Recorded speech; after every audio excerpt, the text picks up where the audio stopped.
Hello everyone. यदि आपका भी चेक बाउंस का मुकदमा चल रहा है और आप परेशान हैं कि आप समझौता करना चाहते हैं, परंतु जिस व्यक्ति ने शिकायत की थी, मतलब कि आपका चेक का केस लगाया हुआ था जिसमें आप आरोपी बन गए हैं, वो समझौता करने के लिए तैयार नहीं हो रहा है, तो ऐसी सिचुएशन में आप क्या करेंगे? इस पर सुप्रीम कोर्ट का एक जजमेंट है, उसके बारे में आज आपको जानकारी दे रहा हूँ। ये जजमेंट आपके बहुत काम आने वाला है।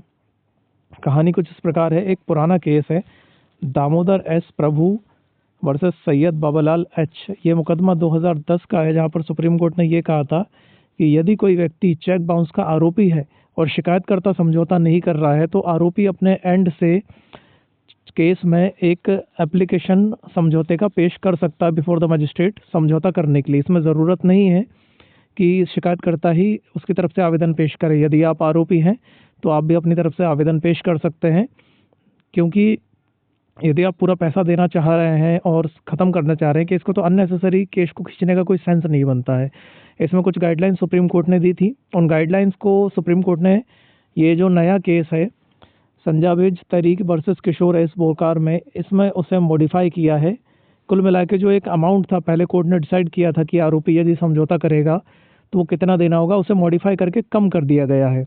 यदि आप अपना केस जो है, पॉइंट नंबर 1 पे आते हैं। अगर आप आरोपी हैं और अपने केस को एविडेंस के पहले, जब आपका एविडेंस स्टार्ट होता है उसके पहले आप मजिस्ट्रेट के सामने समझौता पत्र पेश करके आप समझौता करना चाहते हैं और केस को ख़त्म करना चाहते हैं, तो आपको कोई भी पेनल्टी या कॉस्ट नहीं देनी होगी। चेक का अमाउंट दीजिए और चेक बाउंस का वो केस वहीं पे ख़त्म कर दिया जाएगा। बट आप मजिस्ट्रेट के सामने नहीं करते हैं और स्टेज आगे बढ़ जाता है, तो ऐसी सिचुएशन में जब आप अपीलेट कोर्ट, सबसे पहले तो उसी कोर्ट के समक्ष एविडेंस के बाद अगर आप समझौता पत्र पेश करते हैं, तो 5% आपको चेक अमाउंट की पेनल्टी देनी होगी। फॉर एग्जांपल, आपका 1 लाख रुपए का चेक है, तो आपको उसके ऊपर 5% की पेनल्टी देनी पड़ेगी, यानी कि 1,05,000 रुपये आपको देना पड़ जाएगा। और आप थोड़ा और लेट करते हैं, यानी कि मुकदमा वहाँ फैसला हो जाता है और आप अपीलेट कोर्ट के सामने जाते हैं। फॉर एग्जांपल, जेएमएफसी ट्रायल था चेक बाउंस का, और आप अपीलेट कोर्ट यानी कि सेशंस कोर्ट के सामने या हाई कोर्ट के सामने समझौता पेश करते हैं, तो आपको वहाँ पर 7.5% की पेनल्टी देनी होगी अपने चेक बाउंस के प्रकरण को ख़त्म करने के लिए।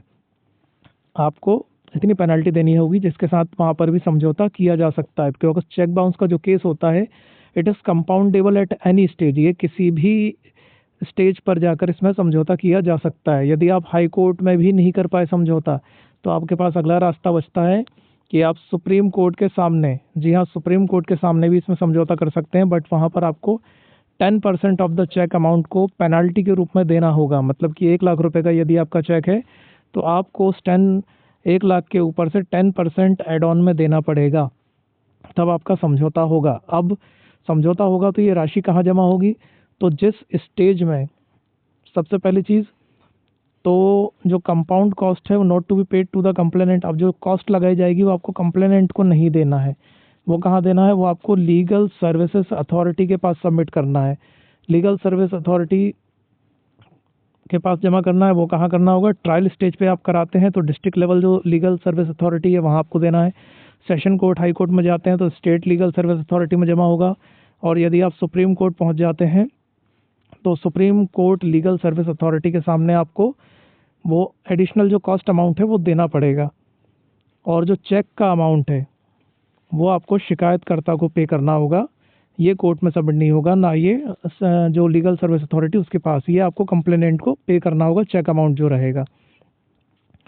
तो ये जो सुप्रीम कोर्ट का जजमेंट है, ये आपका टाइम सेव कर रहा है। और ये सबसे बड़ी बात, यदि जो शिकायत करता है वो अपने एंड से समझौता नहीं कर रहा है, तो आपको इसमें सबसे बड़ा फ़ायदा यह है कि आप अपनी तरफ से समझौता पत्र पेश करके चेक बाउंस के केस की झंझट से बच सकते हैं। आई होप सो कि ये वीडियो आपके काम आएगा, जजमेंट आपके काम आएगा। जजमेंट के आधार पे आप अपने करंट चेक बाउंस के केस में यदि पैसा देना चाहते हैं, चेक बाउंस की लायबिलिटी से बचना चाहते हैं, पैसे पे करना चाहते हैं, तो जजमेंट की हेल्प से आप अप्रोच कर सकते हैं अपनी संबंधित ट्रायल कोर्ट को। Thank you so much for watching the video.